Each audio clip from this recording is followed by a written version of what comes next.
안녕하세요. 태양광 파랑박사입니다. 22대 국회 1호 법안으로 신에너지 및 재생에너지 개발 이용 보급 촉진법 및 국토의 계획 및 이용에 관한 법률 개정안을 대표 발의했다고 합니다. 국내 재생에너지 확대를 가로막는 과도한 규제를 완화하기 위한 법안을 제출한 것인데요. 이 부분 태양광 파랑박사에서 설명드리겠습니다. 이격거리 규제는 재생에너지 개발의 최대 걸림돌 중 하나로 꼽히고 있습니다. 이러한 과도한 입지 규제를 해소하기 위한 법안이 제출됐습니다. 2024년 6월 20일 더불어민주당 이소영 국회의원은 신에너지 및 재생에너지 개발 이용 보급 촉진법 및 국토의 계획 및 이용에 관한 법률 개정안을 대표 발의했다고 밝혔습니다. 신재생에너지법 개정안은 재생에너지 설비를 설치하기 위한 개발행위가 시 이격거리 설정을 원칙적으로 금지하되 공공복리 유지 등 예외적인 경우에 한해 이격거리 규제를 최소화하는 것이 핵심입니다.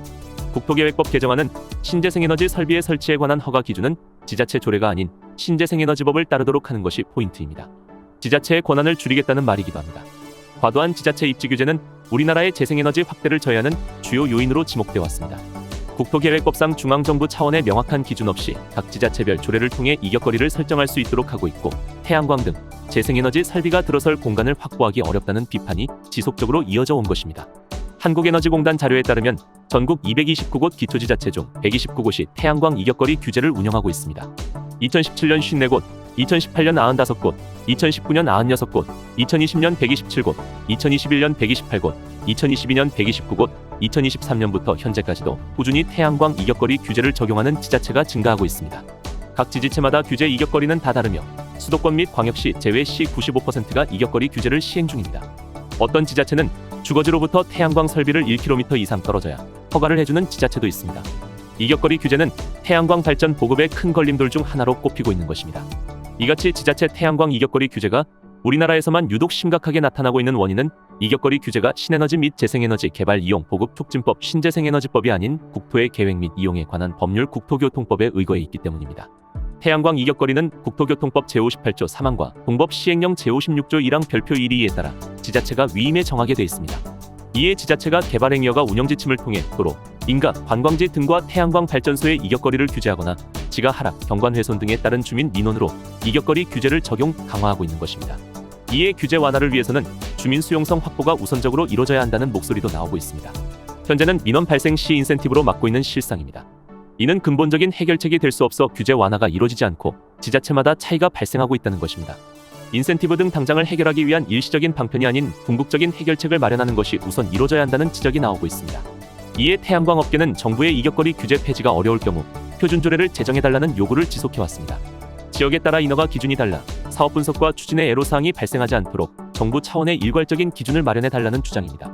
특히 주관적 요소가 개입될 수 있는 불명확한 허가 요건은 폐지하고 환경영향평가와 같은 객관적 요건 충족 시 사업 추진 허가 등 조건 명확화하는 한편 허가권자인 기초지자체의 재량권을 줄여 주관적인 해석과 과도한 규정을 축소, 폐지하는 것 등이 필요하다고 호소해 오고 있습니다. 태양광 이격거리 규제와 관련한 업계의 개선 요구는 수년째 반복되고 있습니다. 국내 환경에 맞는 합리적인 이격거리 규제 개선 방안을 마련하지 않으면 잠재량 감소로 이어질 수 있다는 설명입니다. 업계는 이를 해결하기 위해 지자체와 정부 간의 의사소통이 적극적으로 이루어져야 한다고 지적하고 있습니다. 이격거리 규제가 우리나라에만 있는 것은 아닙니다. 해외에선 화재나 도로 사고 방지 차원의 최소 안전거리를 규제하고 있습니다. 미국 캘리포니아주의 경우 화재 예방 차원에서 최대 약 46m 이격거리 규제를 두고 있습니다. 캐나다 온타리오주 사우스 던다스에서는 도로 중앙에서부터 10m 이격거리 규제가 있습니다. 전문가들은 이격거리 규제를 풀기 위해 정부의 노력이 필요하다고 말합니다. 지자체는 주민투표 선출지기기에 아무래도 규제를 풀기 쉽지 않지만 정부가 가이드라인 제시에 그치는 것이 아니라 법을 개정해 명확하게 기준을 잡고 표준조례안을 만들어 모호한 규제를 정비해야 한다는 것이 전문가들 의견입니다. 또한 지속가능한 발전이 계속될 수 있도록 태양광 사업을 주민 참여형 형태로 이루어져야 하며 주민에게 현금성 지원이 아닌 발전을 통해 혜택을 늘려 지역과 발전 사업자 모두 행복한 모델이 되어야 할 것입니다. 정부에서는 태양광 업계 입장과 태양광 설치 지역 주민들의 입장을 이해하고 서로 상생할 수 있는 재생에너지 제도를 다시 한번 신경 써 주시길 간곡히 부탁드립니다. 재생에너지는 선택이 아닌 생존 문제이며 우리나라 기업들이 아리백 CBAM 탄소국 경조정제도 등 글로벌 탄소 무역 장벽에 대응할 수 있도록 재생에너지 확대를 위해 적극적으로 앞장서야 할 것입니다. 세계적으로 재생에너지 수요가 늘어나는 현실을 직시해 주시고 재생에너지 확대 시기를 놓치면 글로벌 산업 경쟁력이 도태될 수밖에 없다는 부분도 인지해 주시길 다시 한번 부탁드립니다. 오늘의 영상 핵심 요약을 말씀드리겠습니다. 2024년 6월 20일 더불어민주당 이소영 국회의원은 신에너지 및 재생에너지 개발 이용 보급 촉진법 및 국토의 계획 및 이용에 관한 법률 개정안을 대표 발의했습니다. 전국 229곳 기초지자체 중 129곳이 태양광 이격거리 규제를 운영하고 있습니다. 각 지지체마다 규제 이격거리는 다 다르며 수도권 및 광역시 제외 시 95%가 이격거리 규제를 시행 중입니다. 이격거리 규제는 태양광 발전 보급의 큰 걸림돌 중 하나로 꼽히고 있습니다. 재생에너지는 선택이 아닌 생존 문제이며 우리나라 기업들이 RE112am 탄소국 경조정제도 등 글로벌 탄소 무역 장벽에 대응할 수 있도록 재생에너지 확대를 위해 적극적으로 앞장서야 할 것입니다. 저희 태양광 파랑박사에서 설명드린 태양광 발전 사업 정보가 도움이 되셨다면 구독과 좋아요 부탁드립니다. 이상 태양광 파랑박사였습니다. 감사합니다.